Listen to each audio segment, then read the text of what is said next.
Welcome to DownNotableContent. We are Alex. And SJ Herschel. We're going to talk about Smash Bros. Again. Let's go!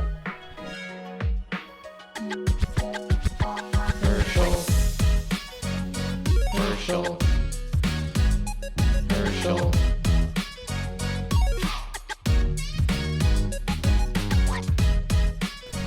Alex, this is our first episode of 2024. Yes, sir. Isn't Season that 3 crazy? coming at ya. Yeah, It's kind of nuts. it is nuts. How was your Christmas? It was really good. First one being married is an adjustment. We had a lot to do. Went around to a lot of people, but had a pretty dang good time. Oh, good. I don't know. What about yours? It was great. Good. We did the usual stuff with the in-laws, stuff with my family. Got some good gifts. Gave some good gifts. Got this guy from you. From me. Look at him. He's so adorable. Look at his eyes. Very soft. Look at how he can't even see out of Look his eyes. at his eyes. He cannot see forward. For you audio-only listeners, this is a Yoshi plush. Very cute. Very cute. I was gifted a rather beautiful charging station. So I actually wasn't sure whether you had one of those. So I texted Liv. Well, I texted Jonah and I was like, "Hey, do you have Liv's number?" Really? And then I got Liv's number and then I texted Really? Liv and I was like, "Hey, does Alex have like a PS5 controller charging stand?" And she's like, "Nope, he just plugs it in." You're out So here like, all right. sleuthing. Yeah. Sleuthing out. So hope you all had wonderful holiday seasons as well. Yeah. Hopefully the new year's been going good so far. It's interesting at work. A lot of people come in and talk to us, and a lot of them are pretty honest about how they're feeling. And we had one guy the other day who came in, and I felt kind of bad, but he was just like very obviously upset. Like he came in and he was waiting in line for, a few minutes. And I think he like audibly sighed about 15 times. And I mean like this. Oh wow, with Like a the voice.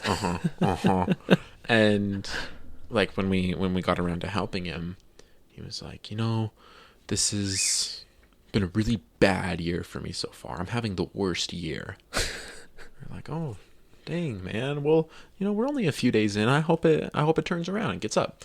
And then something went wrong with his stuff, and he was like, well, add it to the disasters that have already happened for me in 2024. And I was just like, man, you know what? I really hope that this guy has like a better day moving forward, because he just was having a rough, That's really unfortunate. rough 2024. So I hope that none of y'all are having that, and that you guys are having a great 2024 so far.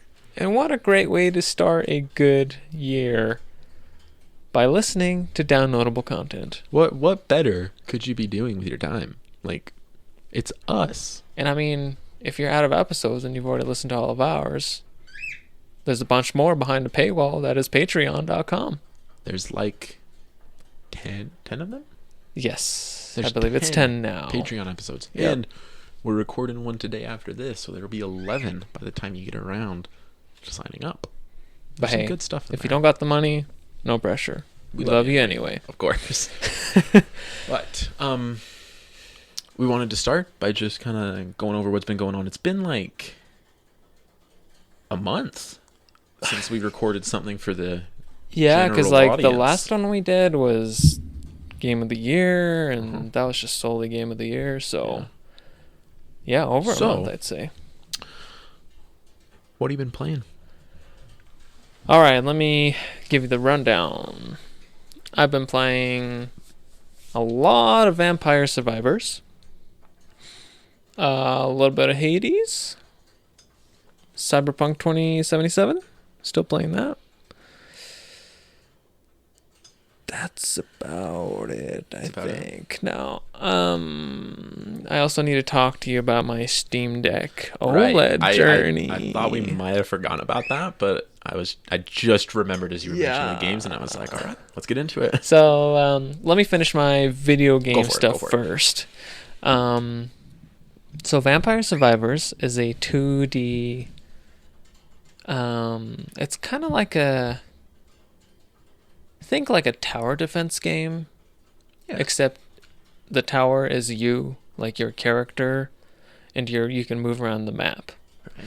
And there's hordes of enemies that come from whatever side, and as you kill enemies, you get experience. As you get experience, you can level up your weapons and passive abilities, and you try to survive as long as you can. And typically the longest you can survive is 30 minutes before the Grim Reaper comes and kills you, and you've completed the level at that point. You can also play co-op up to 4 people, and it's a good time. It's a terribly simple game because aside from like navigating the menu with the D-pad and the A and B button, like when you actually play in the game, you just walk. That's all you do, because like your attacks come out automatically. Right, and they're set up before like the round starts, right? There's like one weapon you get at the beginning depending on each character, and that weapon just, it does its thing, and you just walk around and position yourself in the best spot.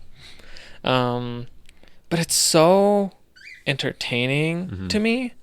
It has like crazy high reviews on Steam, and it's like, it's the perfect game when at the end of a long day at work, I come home, it's before dinner, I just need to like relax a little bit. I play Vampire Survivors for like half an hour, and it's like, it's so great. It's so satisfying. The sounds that it makes when you like collect the little gems to get your experience, like all of it, it's just like, it just works so well. They recently released a Among Us DLC, where you can play as like you're the crewmate and all this stuff, and there's like a whole new map around Among Us, the video game Among Us, and it's fun. It's a good time. There's like a whole bunch of unlocks too, so like right now I'm going through, it'll tell you like, oh, if you do this and this, you can unlock this new thing. So I'm like going through and doing all those. It's great. I highly recommend it if you haven't played it before, and it's cheap. Like I bought it for $5 and the DLC was $2. I mean, come on, you really can't go wrong with it. So nice. I'm playing that. I got Hades. I bought it for like $20. I have played it for about a little over 5 hours, maybe. It's not it, man. It's not your thing. It's not it. Yeah. Like, I was willing to take that risk because I got it on sale. And, I didn't have a bad time, but this is like my first dedicated roguelike game that I've played, I think. The closest thing to a roguelike that I've played is Cadence of Hyrule, which I really liked, because in Cadence of Hyrule, you don't really lose progress. But with Hades, like, you die, right? So, like, first of all, like, you go through these randomly generated levels, and you're upgrading your weapons, you're getting, like, you're increasing your stats and whatnot, and then you die once. You restart at the very beginning all over again. You lose your weapon boosts, you gotta, like, restart everything. And it gives you a chance to, like, pick different weapons and unlock new weapons, too, but it's just way too repetitive for me. And I just couldn't get into it. Like, I remember, like, the first time I beat the very first, like, big boss lady, and I was like, oh, sweet, like, I got her. And I was hoping that at that point, like, so I go to, like, the next tier, right? And then in the second tier, I'm going through these rooms, and then I die, and I'm like, okay, great, just, like, put me at the beginning of the tier. But no, it puts you back at the very bottom. So you have to beat that first boss again, and depending on how your level up boosts and stuff that you get through your second playthrough, that first boss that you've already beaten might actually end up being harder. So, like, you might have a harder time beating it than you did the first time. And so it just got frustrating. It wasn't my thing. But if any of you have played Hades, kind of let me know your thoughts. I think it's just ultimately going to depend on whether you like that sort of game or not. And I figured out that it's not my thing. Yeah. What else did I say I've been playing? Cyberpunk. Cruising just through. great, cruising through the Phantom Nice. Liberty DLC. Yeah, and then I just got to talk about my Steam Deck experience, but do you want to... Yeah, I mean, I don't have quite as much to talk about as you. I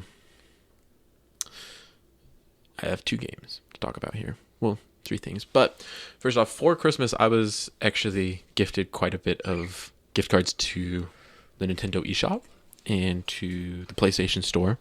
So I have the means to do games moving forward. We always talk about how expensive it is to game, which is true. But now I've got a little bit of a cushion thanks to some very, very generous and kind people. Plus, my wife gifted me Jedi Fallen Order, which just so happens to be your Game of the Year, your Herschel Game of the Year 2022. Do you remember that? Mm-hmm. So, very excited to play through that. I'll start that once I'm done with Red Dead Redemption 2. And if you want to hear more about that, you're going to have to sign up for Patreon because we're going to lock that review behind Patreon for y'all. But anyway, no, and then,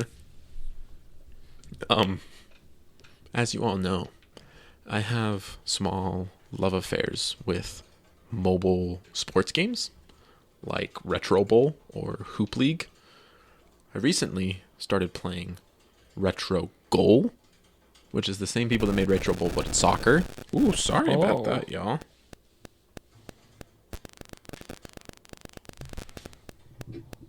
One second. I think you're good. Keep going. Okay. Retro Goal. The same people that made Retro Bowl, but it's soccer instead. And it's actually a lot of fun. It's great for like those little breaks at work because you can play a game in like 3 minutes. So I'm like, okay, I don't have time to do much of anything, but I could pull out, play a quick match of soccer. And I've never really been a soccer person. I was going to say, I didn't. But I'm having a lot of fun with it. So that's also fun. Yeah, I think that's about it. Okay. Well, cool. So, the Steam Deck. I got the Steam Deck OLED. It came. It came. Where is it? I took it with me to our New Year's extended family celebration. I was loving it. That is actually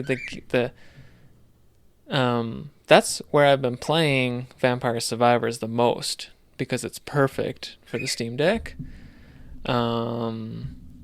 It's not here, and let me tell you why.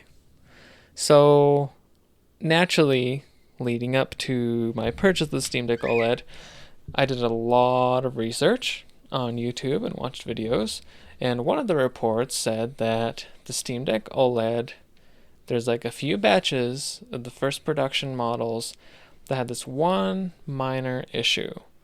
And it's that when you're using the 3.5 millimeter headphone jack, it produces a kind of a very quiet but noticeable like electronic buzzing noise in the back.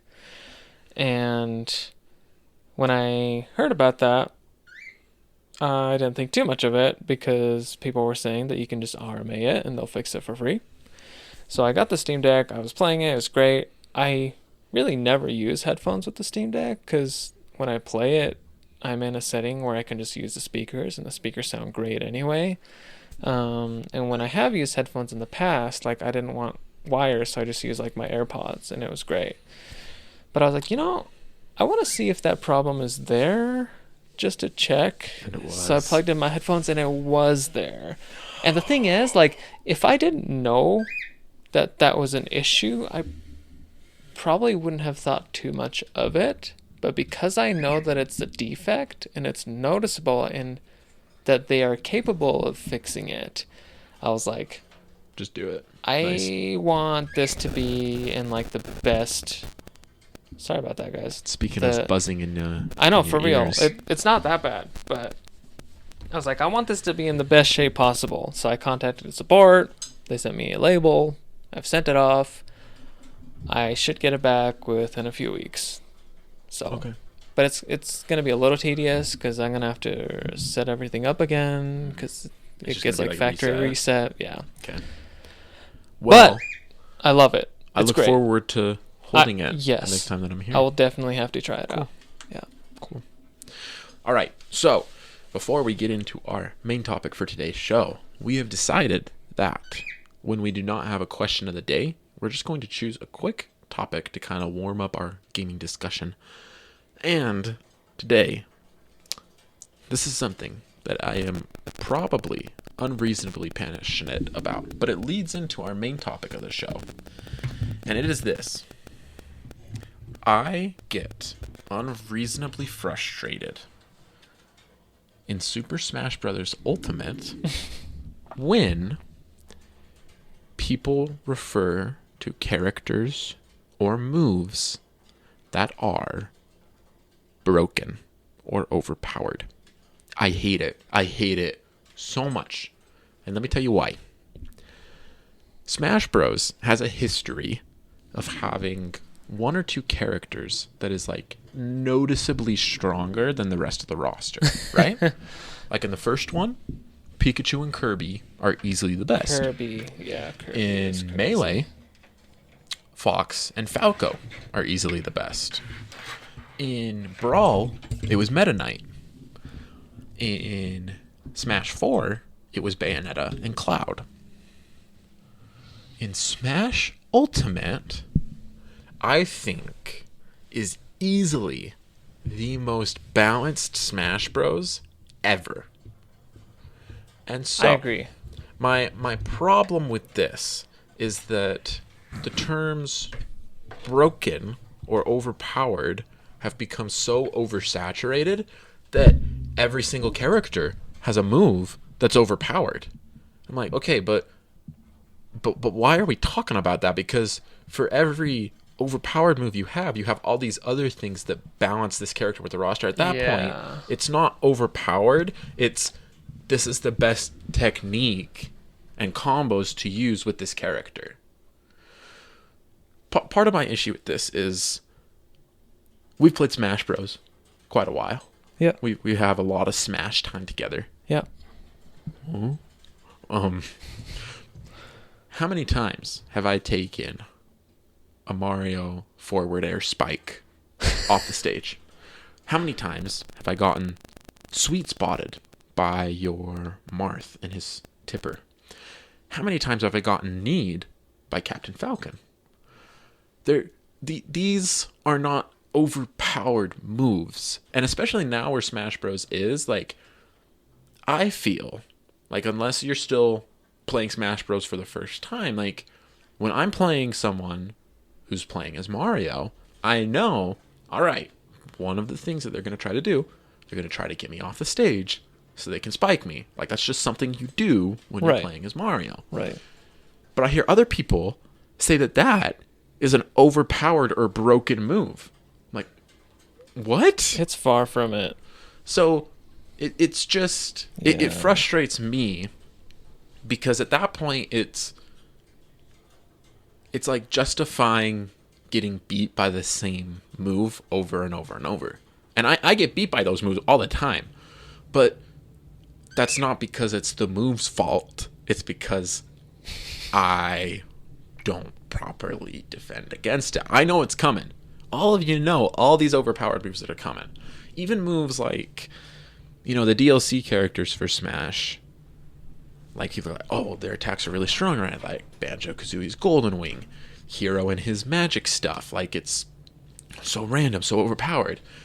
It's like, yeah, but think about, like, all the other stuff that makes it very easy to punish those characters. Like, if you do the right thing, you're in a great spot to put out some, like, major damage on them, right? Yeah. So it bothers me so much to hear it because, no, like, you don't know what overpowered and broken in Smash Bros. Is if you haven't done this, this, and this, and this, and it's probably entitled to me, but it just bothers me a ton. I think there's, in any fighting game, in any, like, competitive fighting game, or any fighting game that has the capacity of being competitive, it's very easy for people to, like you said, blame it on the move rather than themselves, right? It's like people don't want to take responsibility of their own skills. I mean, it's cliche, but, like, skill issue. No, Like, it is. quite literally, it's a skill Right? issue if you Right. think that Mario's forward air is broken, because it's not. I would argue that Steve's moveset is, I think, arguably a bit broken, like the blocks.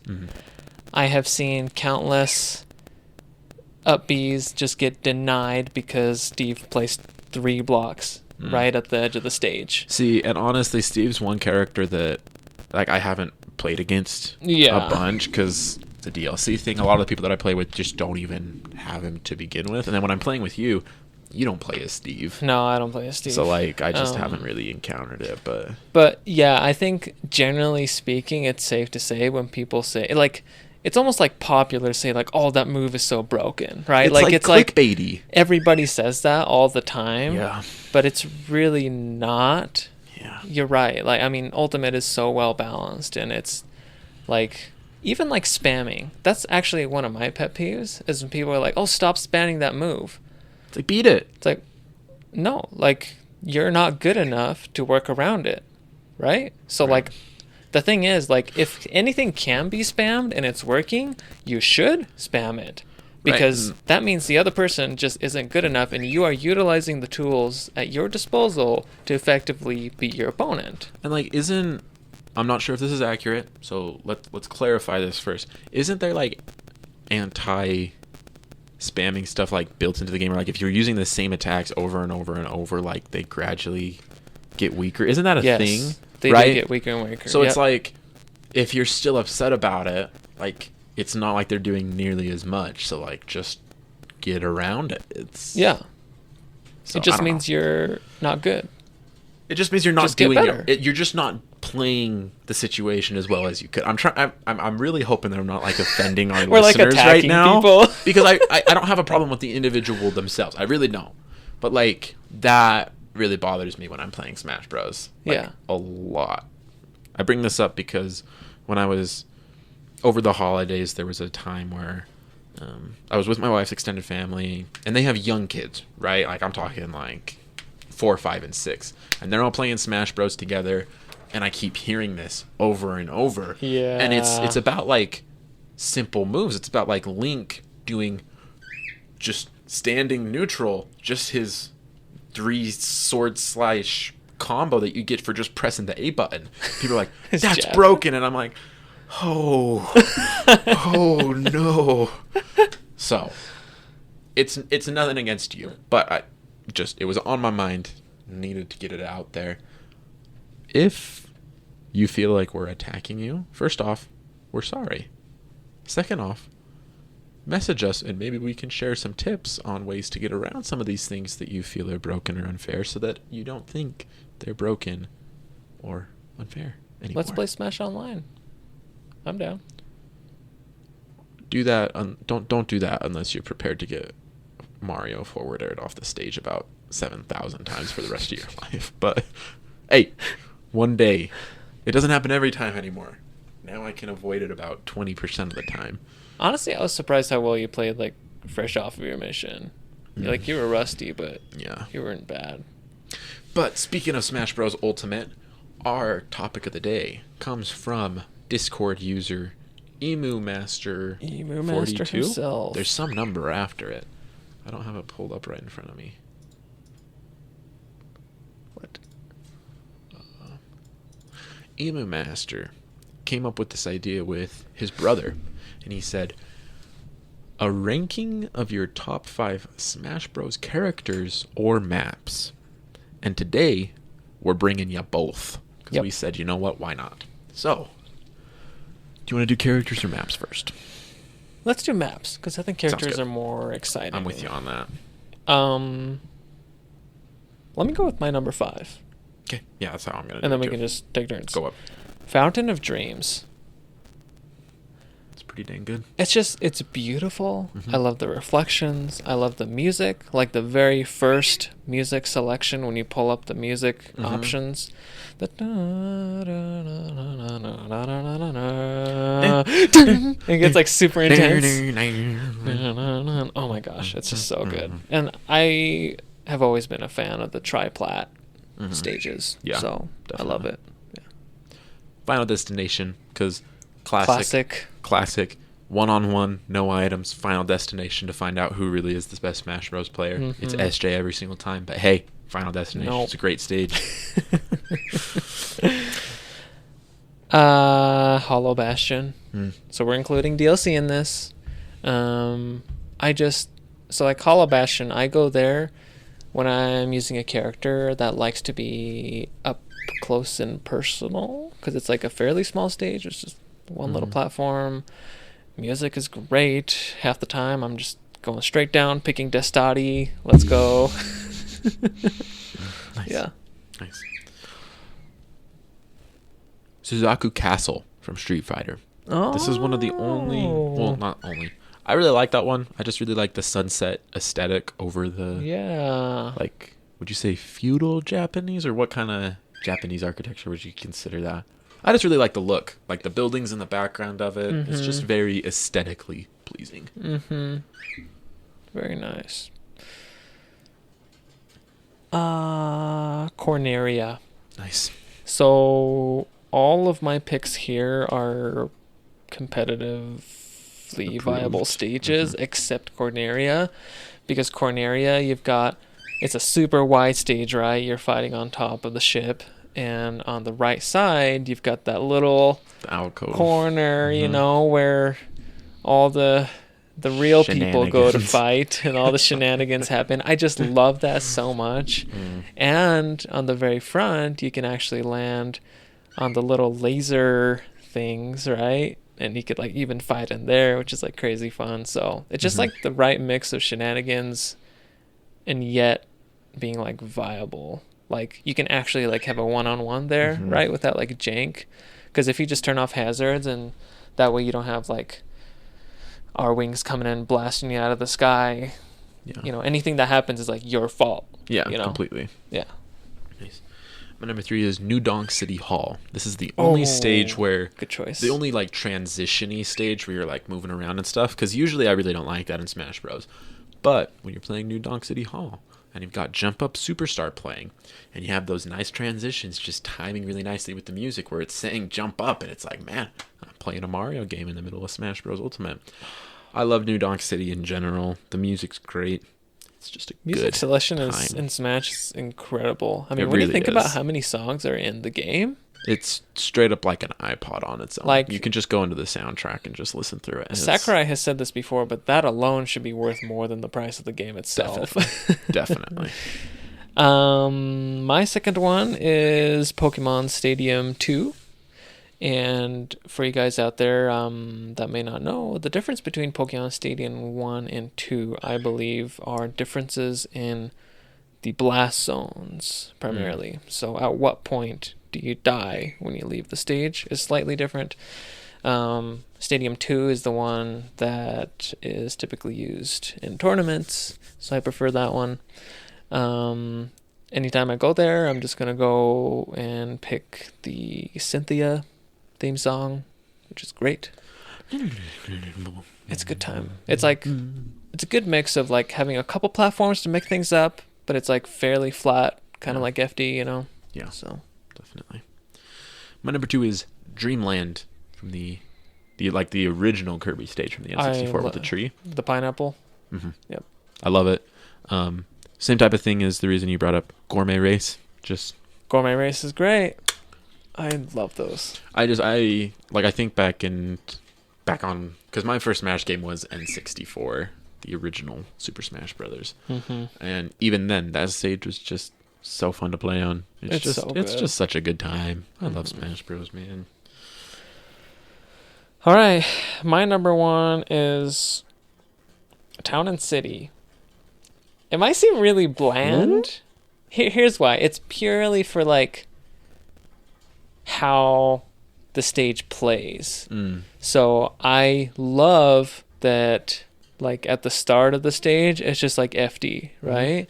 And then after a little while, you get some like platforms that come in and then they leave. You get some different platform formations that come in and then they leave. Like, it's just, it mixes things up enough to the point where I can comfortably play against anybody on that stage competitively with basically any of my characters and not feel like I'm in a disadvantage and still have a good time. So nice.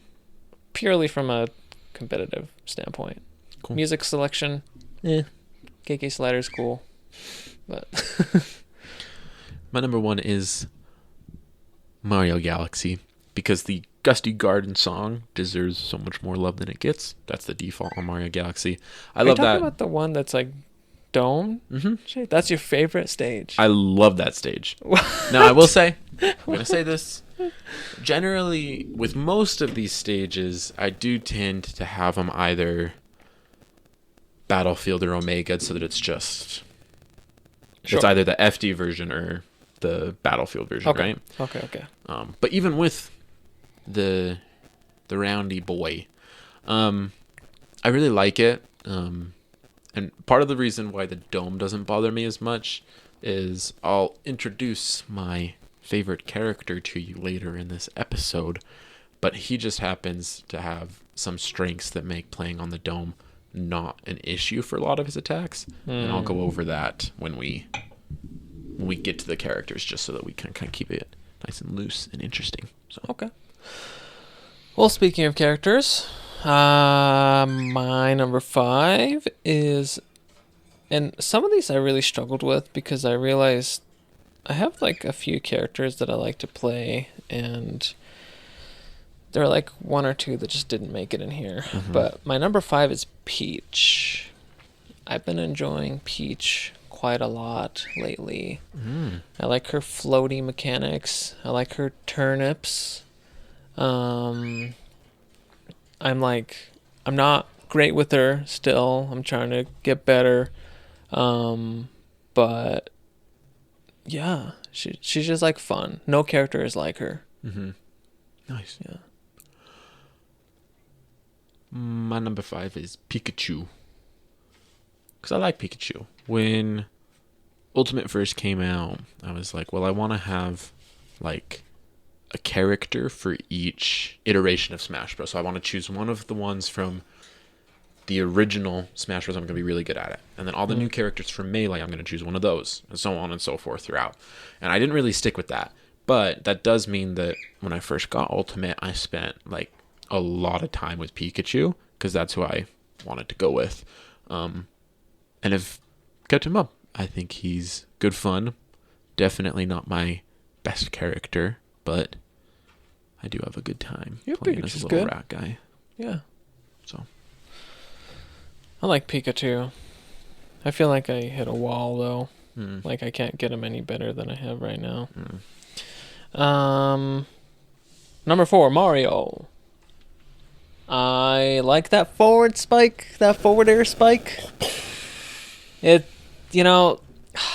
are a few things more satisfying in the world than having your down B charged up, flood, and then you see somebody up being, and then you just flood them, and then they go just fly up, and they get pushed away, and then as they're just floating down, I just dunk them down, or if I'm feeling a little extra spicy, or if their percentage is a bit low, and I'm not sure if I'm going to be able to spike them down for far enough, just cape them and flip them around, and bye-bye. It's brutal. He's merciless when he's playing as Mario, man. It's so much fun. My number 4 is Luigi. I just like him. I think it's because he's kind of goofy, and a lot of his attacks feel kind of derpy. Like, I love how his dash attack is this little multiple hit guy, and you get the little like cartoony clonk sound from it. There's just little things like that. Like, I just think he has so much character, and yeah, I have a good time with Luigi. Did you know that his taunt where he does a little kick, that spikes? Yeah. Have you ever hit that before? No, because when I found out about that, it was once I had started playing with you, and you never just hang off the stage. Like, if you're on the stage and I'm coming up to you with Luigi, that's coming. You're not going to stay there. You'll either jump or you'll roll out or you'll do something. So I've never had an opportunity where someone doesn't know what's coming. Sure. It really is. It's actually outrageous. But you got to do that against. I shouldn't have spoken too soon. I've landed it like not off an edge, but there was a time where I've been playing with someone, and just in like the middle, like we were like kind of having a scrap where we were both kind of like just dodging every attack, and so I just threw it out, and he just happened to like run into me, so he just like bounced off the ground a little bit with his little 1% damage from the kick, but I've never killed with it, which is a shame. Gotcha. So Very nice. Luigi's a disrespectful character. I mean, you got his uppy, right? Yeah. The plunger. I mean, he's just clowning around the whole time. So fun. I mean, even his grab, he literally sucks you in with a vacuum, bro. He's like, no, it's a plunger. Oh yeah, right. That's connected right, like to the a vacuum vacuum. and stuff. You're right. Yeah. It's so good. My number 3 is Captain Falcon. Yeah, Captain Falcon barely beat Mario. He's just Captain Falcon is so fast. I love running in, grab, down throw, neutral air, up air, off stage, into edge guard. Like, he's just fun. And then if I'm feeling spicy, or it's like free for all with like 4 or 5 people, you know, I'll see like a bunch of guys like fighting over on this side of the stage, and I'll just jump up and then charge a Falcon Punch. I'm bound to hit like 1 or 2 of them. Having flashbacks to the multiple wombo combos that I've experienced from this man. My number 3 is fun. Whoa. is Corrin. Corrin, number 3. Okay. I picked up Corrin near the end of Smash 4's lifetime, and mostly just because his counter was so good, but then just kind of kept him up with Ultimate. He's definitely still one of the characters, like, my top 2 characters are easily the characters I play the most, and then there's a little bit of a drop off, but Corrin was like the clear like next one in.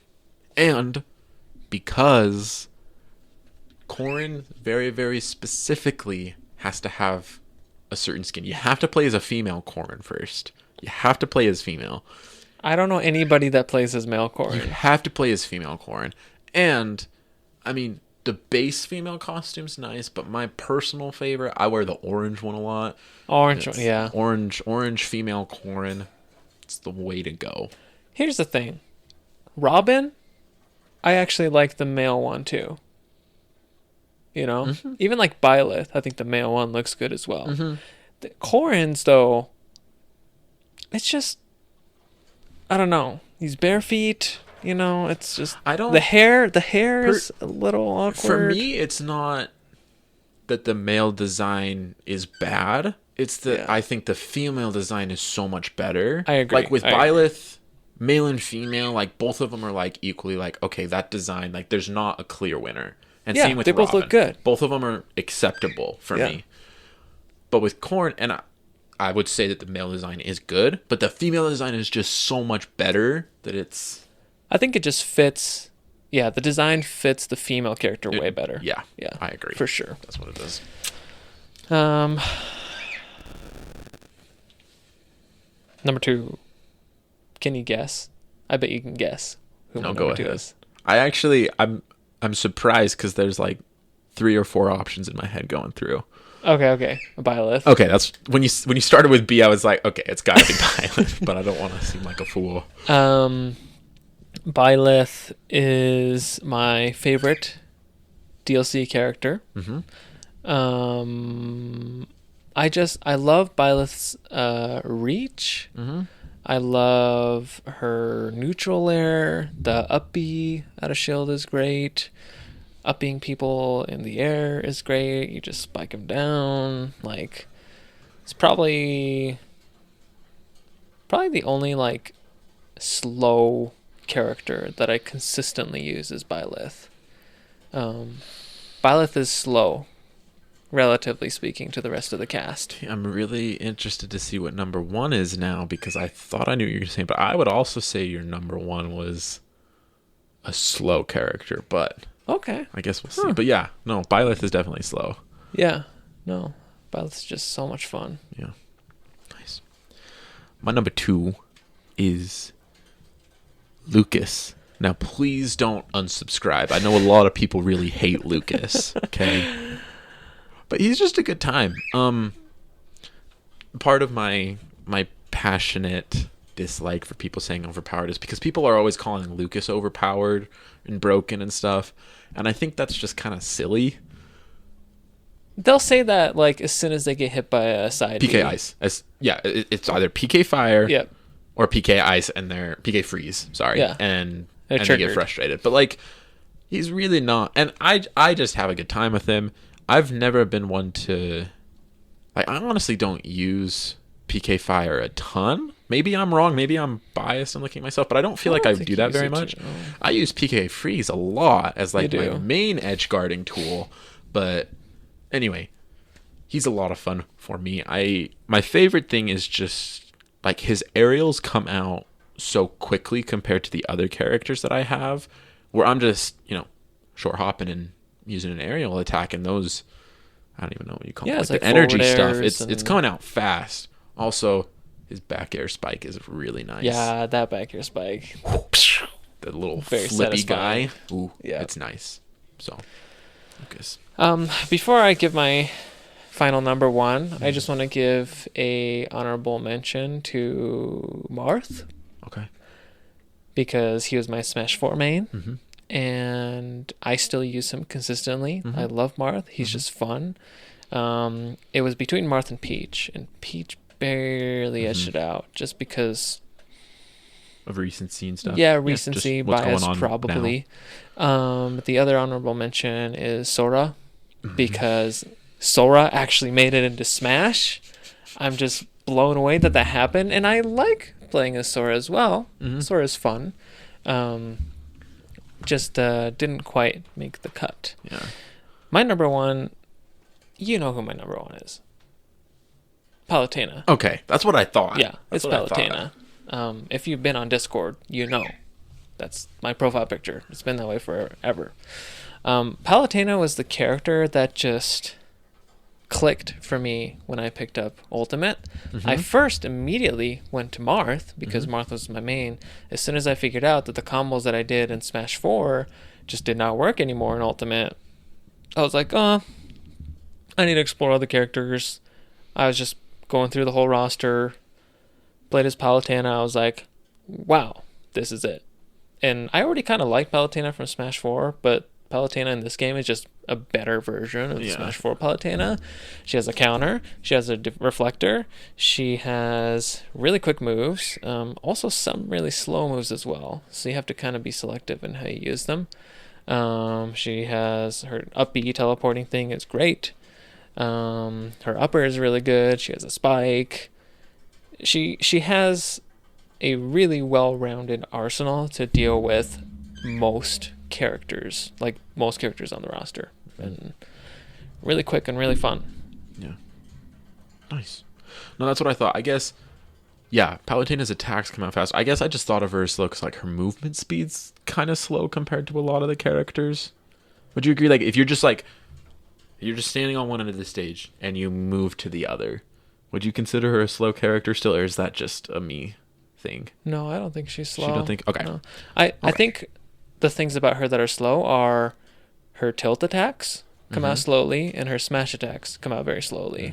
They're very exploitable. All of her aerials, pretty much everything else is fairly quick. Okay, there you go.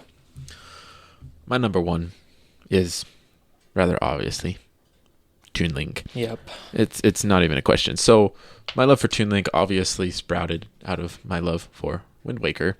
But when SJ started teaching me how to play Smash Brothers in a more Sweaty fashion. fundamentally correct way instead of just pushing buttons, I still really enjoyed Tink, and part of it is because when I'm playing as SJ likes to do this thing where he likes to get up real nice and close to me and combo me to the high heavens. Now, before I started playing with SJ, when I was just playing with my brothers, like, combos weren't really a thing. We were not very good at Smash Brothers, and so I really didn't like being comboed. I was like, this sucks. This is not a good time. And Toon Link happens to have a lot of tools that help make it a little bit difficult to combo him, because you can space very, very nicely with all his stuff, and all the links can. But I His just really keep like away TuneLink. game is pretty good. I just really like TuneLink. Yeah, arrows, bombs, boomerangs, and a big thing for me is I really like ranged grabs. Like you'll notice, Luigi has one. Actually, I think he's probably the only one Lucas. that I've mentioned. Lucas has a ranged grab too, right? Yeah. So I really like ranged grabs, and TuneLink has a ranged grab, and his back throw is probably my favorite move in the entire game because I love it. The little drop onto your back and kick him off. It's so. Yeah, I mean, it's definitely biased because it's Wind Waker, but at the same time, my favorite. That's a beautiful thing, though, right? When you have like a game you love, and then the way that character plays in Smash also happens to be just right up your alley. Yeah. Who are your favorite characters? Which are your favorite stages? Please let us know. It might be fun to post all your favorite stuff in Discord and see what everybody says. Yeah. And I'm very interested because some of our most active Discord members, I know who you main, but some of you I don't. And I have preconceived ideas of who you would main based off of your Discord presence. So I'm excited to see what you all say. That would be actually a funny discussion to have with like friends or family, where it's like, based on what you know about this person's personality, who do you think this person would main, and who they actually main? Yeah. That'd be fun. Thank you to our Patreon supporters, Grandpappy, Joshua, and Tyler, as always. Welcome to 2024. We're excited. We'll see you soon.